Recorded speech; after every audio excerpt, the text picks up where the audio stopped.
द्वापर युग धर्म की रक्षा के लिए महाभारत का युद्ध लड़ा गया था।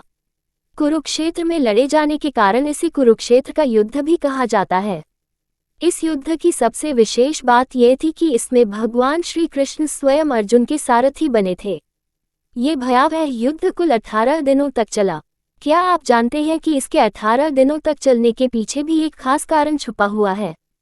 आज हम आपको इसी विषय में बताने जा रहे हैं कि महाभारत का युद्ध कुल 18 दिनों तक ही क्यों चला। महाभारत युद्ध में 18 की संख्या का अत्यंत महत्व है।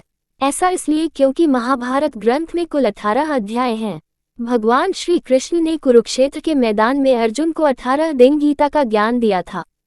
महाभारत का युद्ध भी 18 दिन तक चला था, यहाँ तक कि इस युद्ध के अंत में कुल 18 लोग ही बचे थे। दरअसल महर्षि वेद व्यास ने गणेश जी की मदद से इस ग्रंथ का निर्माण 18 दिनों में ही किया था। ऐसा माना जाता है कि जब इस ग्रंथ का निर्माण हुआ था तब तक महाभारत युद्ध नहीं हुआ था, बल्कि महर्षि ने अपनी दिव्य दृष्टि से इस युद्ध को पहले ही देखकर रचा था और श्री गणेश ने इसे लिखा।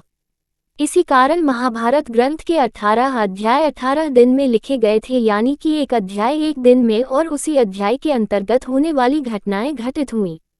ऐसे में महाभारत का युद्ध 18 अध्याय के अनुसार 18 दिन तक चला। सरल शब्दों में कहें तो ग्रंथ के जिस अध्याय में जो घटनाएं हुई, यह असल में जब युद्ध हुआ था तब भी सब वैसे ही घटित हुआ था और युद्ध 18 दिन तक चला। महाभारत के अंतिम यानी 18वें दिन भीम दुर्योधन की जंघा पर प्रहार करते हैं, जिससे दुर्योधन की मृत्यु को हो जाती है और इस प्रकार दुर्योधन की मृत्यु होने से पांडव विजयी हो जाते हैं।